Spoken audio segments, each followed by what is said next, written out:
This is Roxy with Rockstars Glue 3.0, and I'm here with Soil. They just played at the Alrosa Villa here in Columbus. It was an amazing set. You guys did awesome. How'd you guys feel up there on stage? It was great. Whoever was running sound was absolutely amazing. One of the best sound guys we've had. Yeah. Great guy. Great guy. You guys have been on tour for a while. Yes. Are you excited for this one to be your last one for this tour? Yes. Yeah. We've been doing this for so long. It's good. Once you hit the tail end, you just burn. Time to go home, time to refresh, time to recharge. But the tour is awesome. We were doing a lot of dates with Puddle of Mud and Saliva and Us and Tantric, and they were just fantastic. Great shows. Yeah. And then we were doing a couple headliners. Tonight's the last one. Then we're taking everybody to the airport, going home, doing the whole 9 yards, and that's that. And you did some festivals as well? Did a lot of them this year. Yes, you did. Back and forth. Those were great, too. Always a good time doing festivals. Yeah, lots of people. I was able to see you at the Incarceration Festival here. And you guys nice. That was great. Phenomenal. We almost passed out from heat stroke, but we gave it all we had. It was very hot. It was.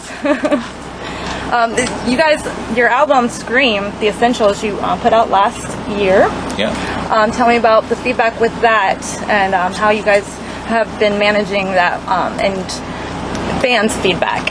It's been awesome. It's our greatest hits record. We put all the good ones on there, The Essentials. And the reason we called it Scream is because Ryan's scream during Halo was so iconic back in its day that so many people were like, oh my god, this guy has such a set of pipes. So we decided to kind of incorporate that, and then The Essentials, which is like an essential collection. And we put on some unreleased tracks, some remixes, some things like that, some little specialties. But because of that, a lot of people were like, oh my god, this band's been around for 20 years.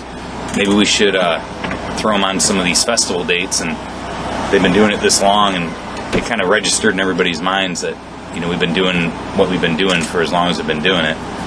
So we've been getting a lot of great opportunities. So it's been a blessing because we've just been going nonstop since that came out.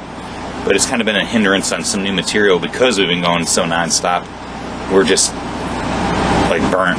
Oh yeah. So sure. we need to probably hit the refresh button at sometime next year and get some new material out. But we're just having a good time celebrating 20 years of Soil, and we've never stopped during that 20 years. There's been no breakups, there's been no hiatuses, there's been no downtime. It's been 20 years of nonstop Soil, and it's been pretty awesome.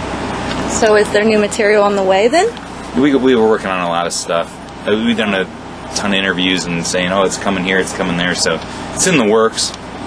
We'll kind of get to it when we get to it. Yeah. One thing that we've allotted ourselves in all the years that we've been doing what we're doing is we can do what the fuck we want, basically. And that's just that. Isn't that right? So when we're ready to do it, we have to make sure that it's top notch and ready to compete and blow the doors off.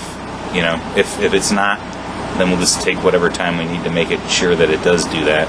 But right now we're just enjoying celebrating the 21 years at this point that we've been together and kind of putting on a celebration of sorts. So. Yeah, I agree with that. Celebration is needed.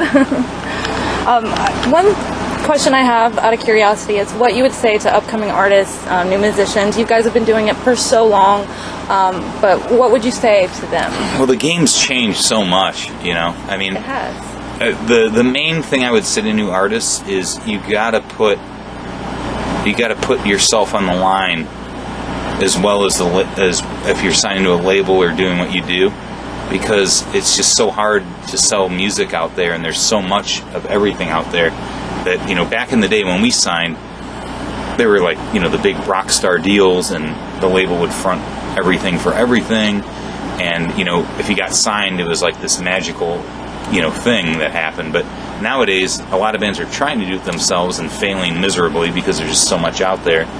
And the labels out there, you know, these bands expect them to do everything for them. But it's kind of a really weird time to where you still need a label, but you need to put a lot of skin in the game yourself, and you need like this synergistic effect going on at the same time. Because doing it yourself will only get you so far.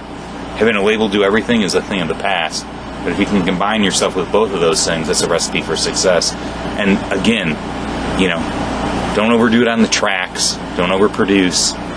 if you're going to do something in the studio, make sure you can pull it off at least semi-decent live or fake it pretty good live, because there's so many bands that, you know, we hear that are so great when you hear them on Spotify or online or on CD or whatever, and then they play live and they just suck ass because they can't pull it off, because there's so many crutches and things to make the worst sounding band sound awesome. Yeah. So practice your instruments, and if you can't do it live, you probably shouldn't do it. Yeah. That's my best advice I can give. That's definitely some vital feedback for sure. All right. Well, I really appreciate your time. Again, your set was amazing tonight. Thank you. You guys, hope you guys have a safe trip home. And you're a Jaeger drinker. Would you like one more while we're live on tape? Why not? Let's right? do it. All right. I'm going to drink this Jaeger. This is Roxy with Rockstars Glue 3.0. Roxy is in the house drinking Jägermeister and making bad decisions. Is this one here?